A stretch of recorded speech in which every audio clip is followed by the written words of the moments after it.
আসসালামাইকুম। যারা লিটারে তুষ ব্যবহার করেন তারা লাগে তো ঠিক আছে, আর যারা কাঠের গুঁড়া ব্যবহার করেন তারা সবসময় একটু খেয়াল রাখবো যে কাঠের গুঁড়াটা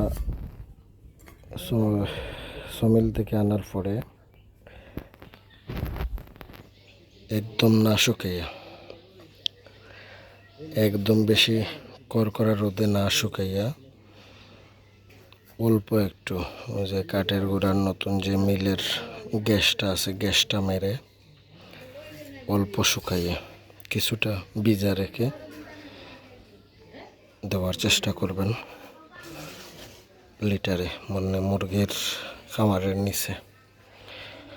তাহলে কি হবে, অনেক সময় দেখা যায় যে মুরগির চোখে সমস্যা, নাকে সর্দি, তো এগুলো যদি বেশি শুকনা থাকে এগুলো আসলে দুলার মতো উড়ে, মুরগ যখন দৌড়াদৌড়ি করবে তখন উড়তে থাকে।